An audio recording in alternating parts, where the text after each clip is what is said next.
Hi there. We just got casting updates which confirm that House of the Dragon Season 2 is going to invent scenes for Rhaena, Daemon Targaryen's younger daughter Rhaena, that were not explicitly in the book, in order to give Rhaena more to do, actually showing Rhaena as her own POV character, the main character of her own subplot.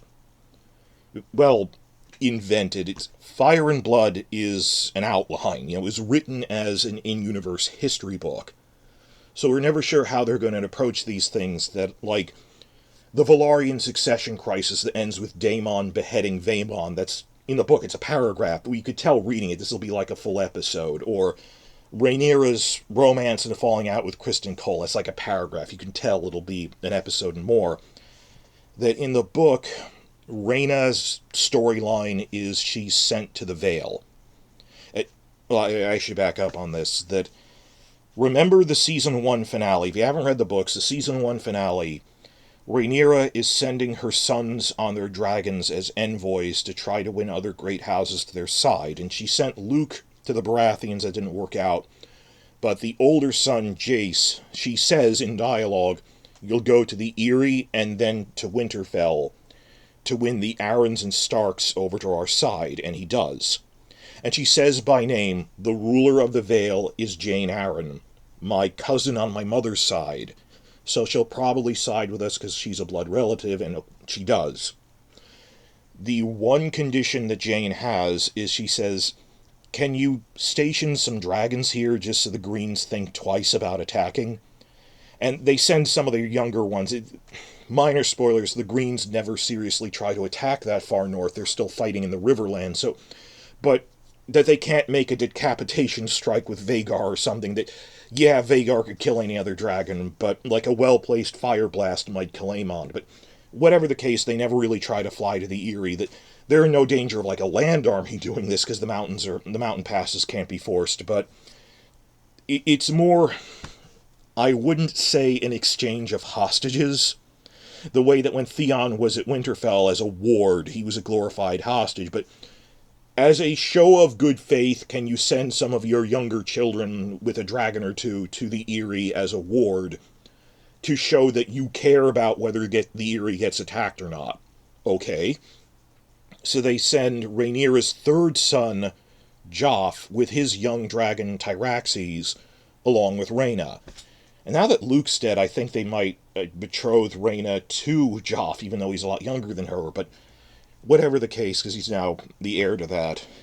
Rhaena, of course, has no dragons, but her stepmother Rhaenyra's dragon, Syrax, lays a new clutch of eggs, which she gifts to her.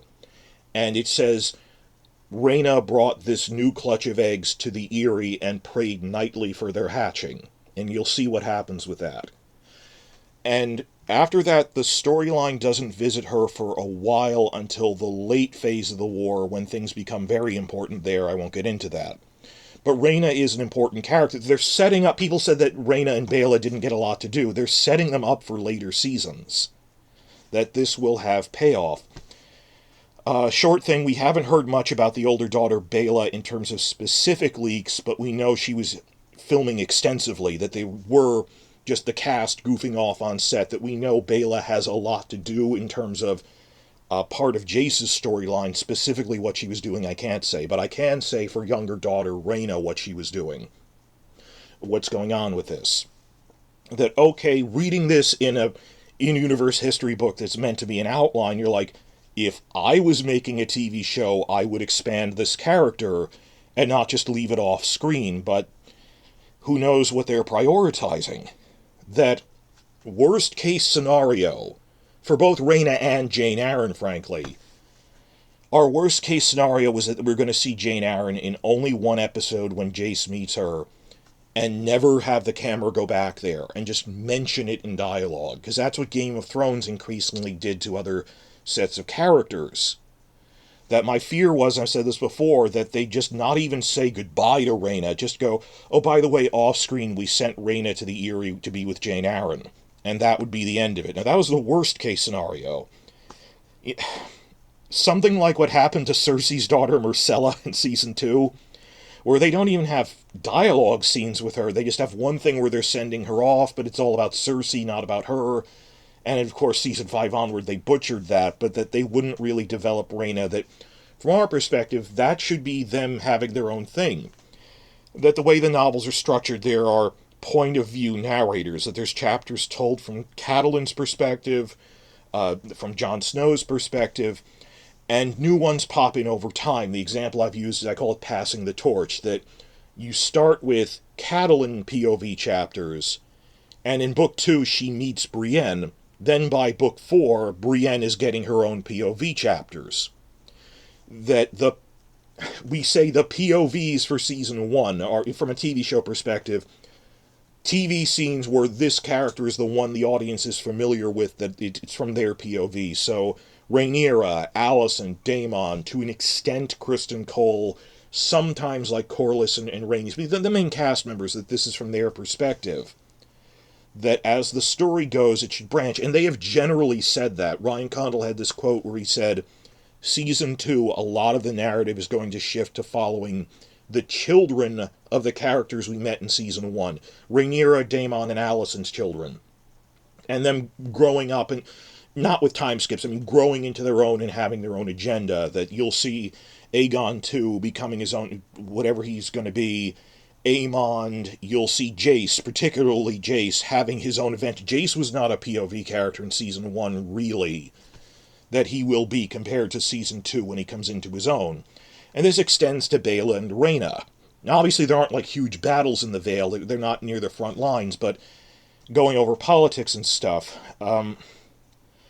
a thing is, Jeyne Arryn is a really interesting character, so when we had a Jeyne Arryn casting announcement, I said, I'm worried that they don't develop this character enough. I've talked about this before in the Jeyne Arryn video from, like, 2 weeks ago, when we got a big leak. I have seen this. It is confirmed. I saw the materials Redanian Intelligence saw on their fan site, that Jeyne Arryn will be played by Amanda Collin, who played Mother on Raised by Wolves. She's a big actress. I said, I'm really worried that they only put her in one episode, when this should be a running thing. Because Jeyne Arryn is a woman who rules one of the 7 kingdoms in her own right. She is one of the 7 or 8 leaders of the subdivisions of the kingdoms. She isn't a regent ruling through her son or ruling through her husband. She inherited rule directly from her father after her father and brothers died fighting the Hill Tribes. Also, be weird if we see the Hill Tribes again, because they haven't really been prominent since Game of Thrones Season 1. Like, we briefly saw them in Season 2. They are really not being put in the storyline that much anymore compared to the books. The last time we really prominently saw the Vale and the Hill Tribes just happened to be 2011.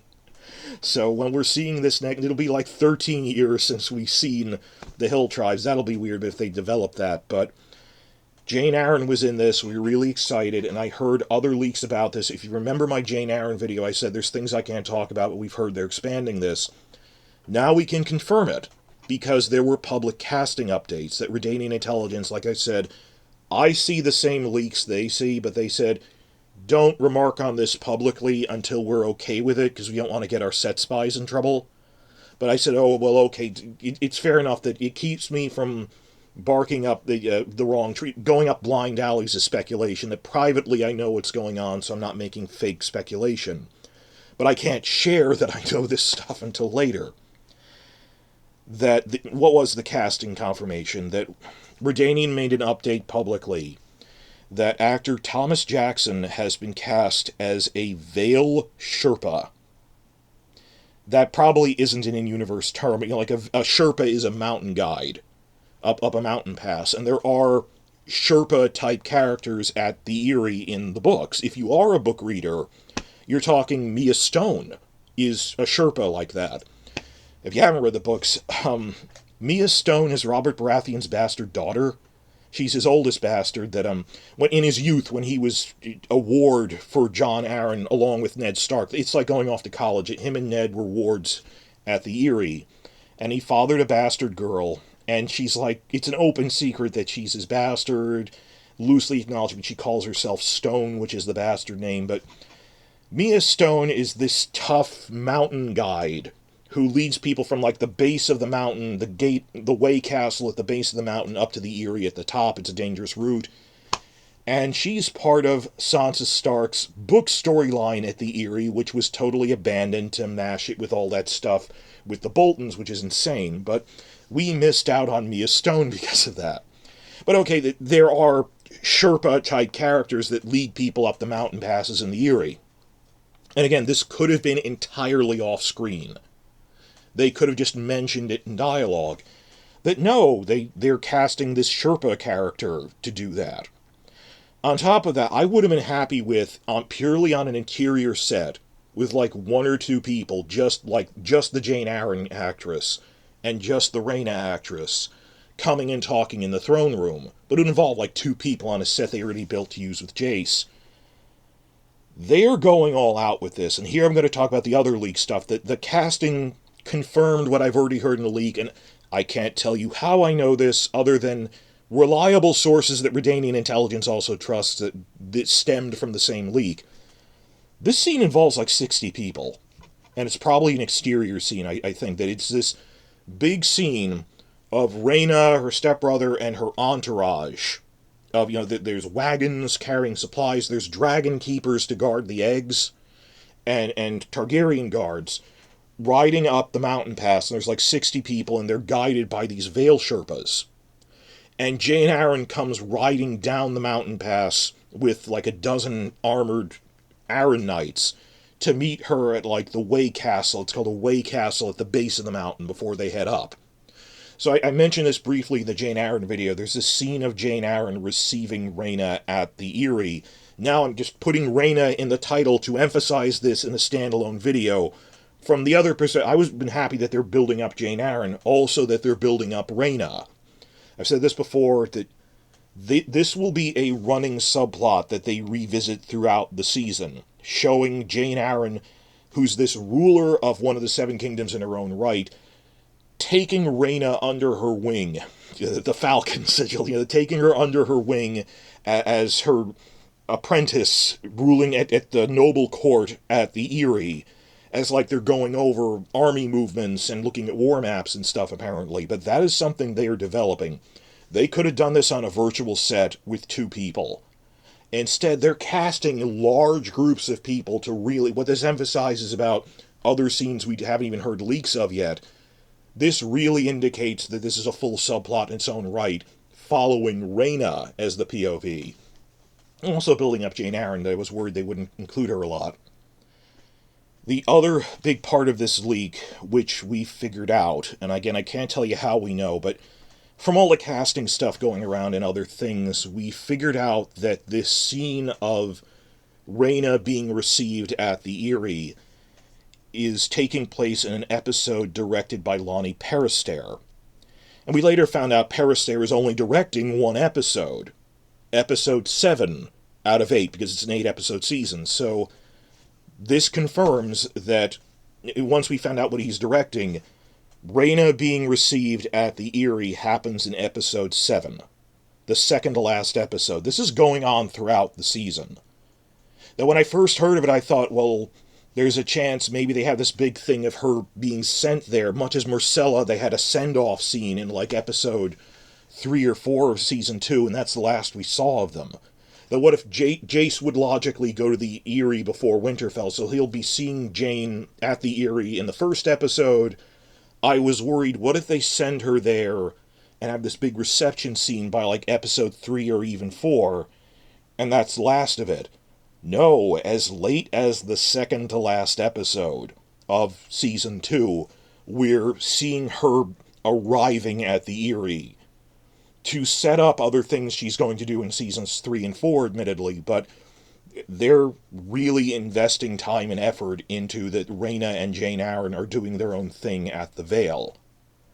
I can't get into too much more with spoilers. If you're a book reader, you know what I'm talking about, of how important this will be in the long term. That, like, when Myrcella was sent to Dorne, that was a long-term thing that pays off in Book 4 when we have what was actually a really good Dorne plot, or the Vale plot, with Sansa and before they just gutted those from the TV show and like, this is a large chunk of the books with these storylines that you should have developed more. This show will actually follow through on that. They are investing the resources to demonstrate it.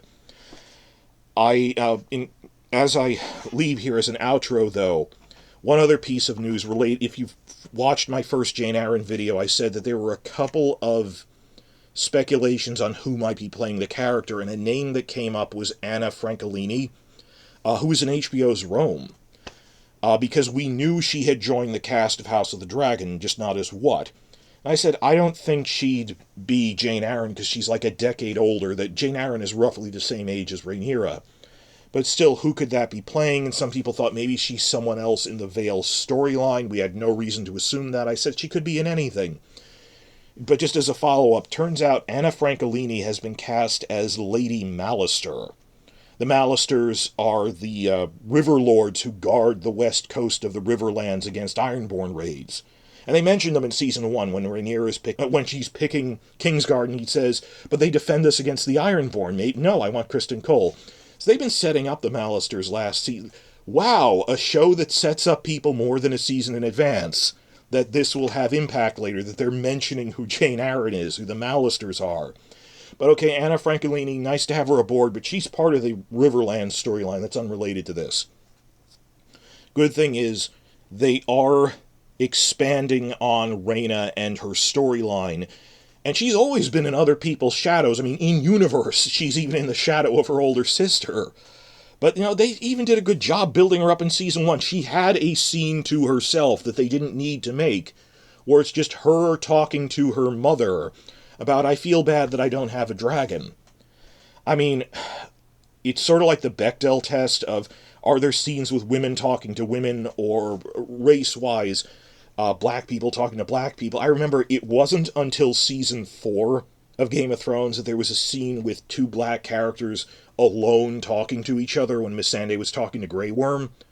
But in Season 1 of this, we had two black women, a mother and a daughter, talking about their family relationships with no one else in the room. I guess that passes that kind of Bechdel test, but no, they were trying to set up Rhaena as early as Season 1, that she has a scene talking about, I feel bad about that. That gave me hope that, no, they are going to develop her as a character. They could have they could have cut that out and kind of forgotten about her. They are really expanding on Rhaena with all of this.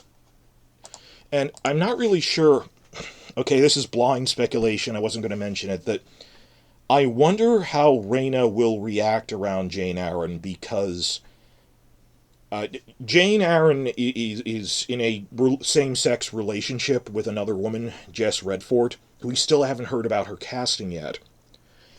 And so she's like pretty much the most prominent LGBT character that's going to be in the show going forward now that Laenor's out and probably not going to be a big role again. And so that's a win for, okay, they're actually having this prominent LGBT character instead of just pushing it to the sidelines. How would Rhaena react to that? Because Rhaena's the girly girl. She's the proper courtly lady, compared to Baela, who's like her father, who's tough. How would she react to that? Because on the one hand, as the proper lady, you'd think she'd be a little weirded out at first. But no, she was raised for many years by her grandmother, Rhaenys, who didn't have a problem with her son Laenor being gay, and Laenor is Rhaena's own uncle. So the Velaryons wouldn't have a problem with that we've seen in the TV version anyway, that Rhaenys didn't have a problem with that. I don't think she would have stressed to Rhaena, no, that's sinful. Or will they have a scene of Rhaena being naive, realizing that Jess and Jeyne are in a relationship, and quietly going, but Lady Jeyne, the Septors say that that's sinful, or something like, but then coming around to it. I don't know, how would she, this proper lady, like Sansa type, react to Jeyne? You think about it, Baela and Rhaena are the Sansa-Arya dynamic, but with the ages reversed. That this time it's the older one who's the tomboy and the younger one who's the girly girl. We'll see how they play around with that, but Rhaena really comes into her own. If you read the books, that there should be a subplot following her as Jeyne Arryn's ward, who's her apprentice of sorts in politics at the Vale, and I'm happy they're actually setting this up. as late as episode 7 out of 8, they will be having big scenes. They're not just dumping her at the beginning of the season. This will be a running thing, checking in on the Vale. There might not be other Vale scenes between episodes 1 and 7, I'm not sure, but the amount of effort, that there's like 60 people in this, that they're casting Sherpa character, just this huge scene of her arrival at the Eyrie with 60 extras. They didn't need to do that. They're investing a lot of effort into really setting up Rhaena as, if Fire and Blood was fully narrativized like the main novels, she would be a POV character by this point, when she arrives at the Eyrie, and I'm really excited about this.